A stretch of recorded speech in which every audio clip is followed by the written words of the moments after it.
Where were we? We're coming up to the Heartland Cafe. The Heartland conglomerate with their Buffalo Bar and General Store, Red Line Tap, Boho Theater. So this goes on for several blocks up here then? The Arts District here, yeah, goes up on this side for another block or so. Okay. And then it cuts over to the other side of the street. And you're going to be muraling all along. We're going to be muraling all along here. And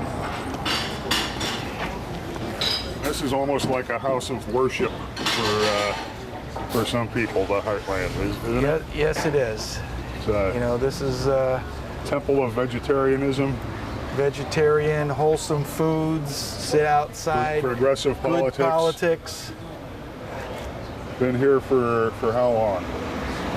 I think they're in their 31 or 32 years.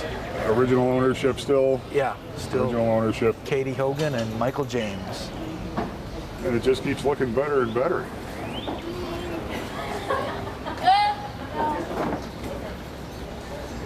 Well, they keep working at it and people keep coming. This whole area here is turning. All these old courtyard buildings are being renovated. When did Rogers Park, you said Rogers Park started turning down when you got here and started running down the neighborhood? And when did it start? There was a big change in the late 60s, and if there's any rationale that I give to it, was the mobility of society. There was a time before that where people lived in the same apartment for 10 years, 20 years. They raised a family, lived in an apartment in a neighborhood. Kids grew up and rented an apartment down the street from their parents. By the end of the 60s, with the automobile and the airplane and just sort of the great mobility that was available to the society, people moved. Kids didn't rent an apartment next to their parents. They drove and generally went as far away as they could. You get a job, you want to go to California, you'd pick up and go. And when did Rogers Park hit bottom, would you say? I'd say it probably hit bottom in the mid to late 90s. Not recently. Yeah. It really started coming back up in the, there were lots of investors through the 70s and 80s. People always thought Rogers Park was good, but the mindset of apartment developers in those days was to throw in a new starter kitchen set and put some brass kick plates on the door and, maybe some storm windows and say it's renovated.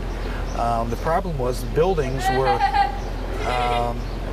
approaching 70, 80 years old, and they needed heart transplants. They needed,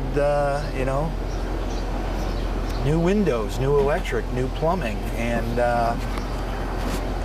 that combined with what I was saying on the mobile society, because in probably the 15 to 20 years between 1965, 68, and 1980, apartments probably had as much wear and tear in those 15 to 20 years as they did in the previous 50 years because of the number of people that moved in and out of each apartment. Okay. So there was this huge amount of wear and tear, and there was a group called Capstone that was probably one of the first people to start really doing some major improvements, actually replacing windows and was that Paul Gauguin's group? Yes, it was. Okay. Paul Gauguin and Nate Jarvin, and they did some major improvements and really started showing people that this can be done. Prices didn't really get low enough in Rogers Park until the late 90s, when people were able to acquire properties and afford to put in new kitchens, new bathrooms, new windows, new roofs. What changed in Rogers Park that made higher quality renovations possible? New people coming in, a new openness to Rogers Park? Well, Rogers Park has always had a great cachet, being right on the Red Line L. You can walk to the beach. There's Loyola University. That's the first time I've ever heard anybody say that Rogers Park has cachet. The people who have lived here, it was always like, why would anybody live anywhere else? The benefits and features of living here. But I think it was a matter of economics in the real estate industry that when